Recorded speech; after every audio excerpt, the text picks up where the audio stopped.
Before Jesus ever existed, and even if he had never existed, there already was in the first century Mediterranean world a human being, now definitely a human being, whose titles were divine, Son of God, God incarnate, God from God, Lord, Redeemer, Liberator, Savior of the world.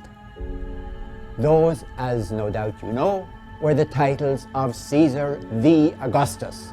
Caesar, the one to be worshipped. It's Sebastos in Greek, Augustus in Latin means the one to be worshipped. What happens when titles like those, the titles of Roman imperial theology, are taken from the emperor who lives on the Palatine Hill in Rome and given to a Jewish peasant who lives on the Nazareth Ridge in Galilee of all places? What happens when the titles of Roman imperial theology are taken from the imperial Rome and given to Jesus?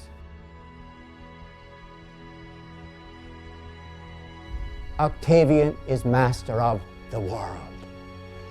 And at that spot of Axiom, the goddess Apollo, who is the father, the alleged father, shall we say, of Augustus, appears above his ship and says to him, Savior of the world, now conquer at sea, the land is already yours. Savior of the world. And then we know what it means.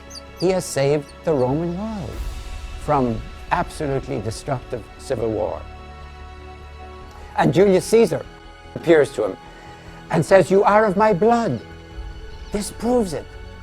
So we're beginning to see victory. It's about victory.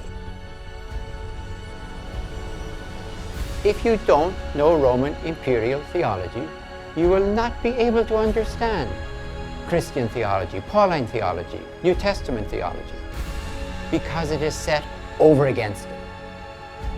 If you think of Caesar as an incarnate program of peace through victory, then Jesus is an alternative incarnate program. Remember the matrix. We talked about the matrix is Jesus as a homeland Jew within eschatological Judaism, within Roman imperialism.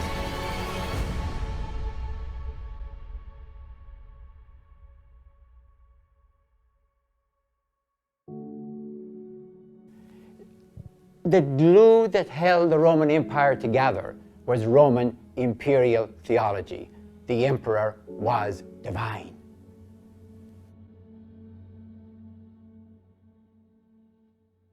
The Acts of the Divine Augustus. The title in Latin is Res Geste Divi Augusti.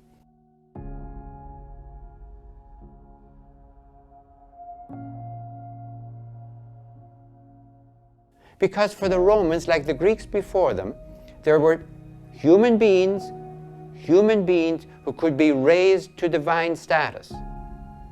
They knew, of course, of the immortal gods like Zeus or Jupiter, but they also believed that certain human beings could be ordinary human beings, stick them with a pin that go ouch, could be raised to divine status, and when they died, they were taken up to the gods.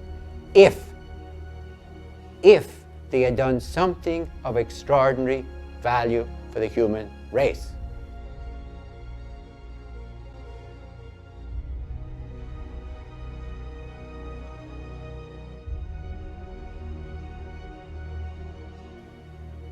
So if you're going to make those claims for Jesus, you have to have a counter program, and a counter program incarnate in Jesus.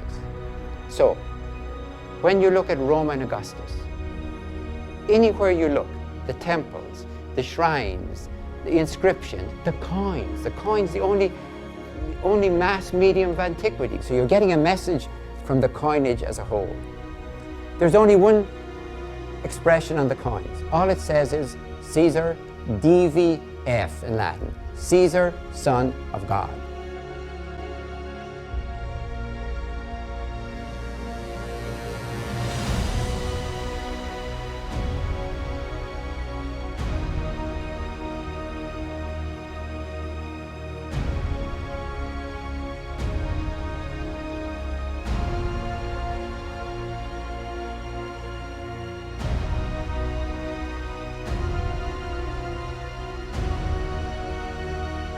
and other expressions that many of us would think of, well, these are peculiarly Christian.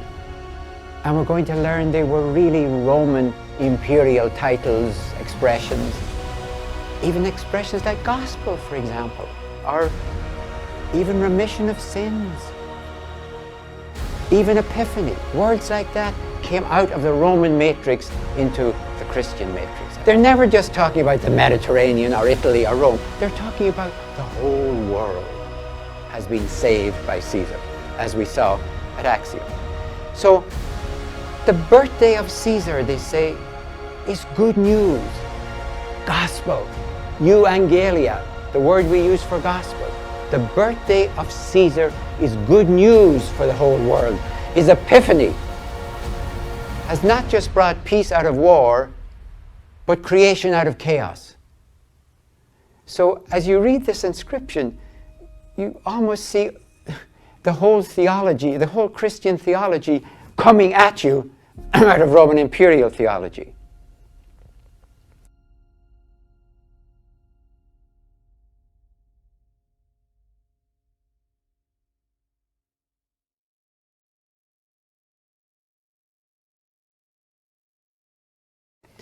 This is extraordinary.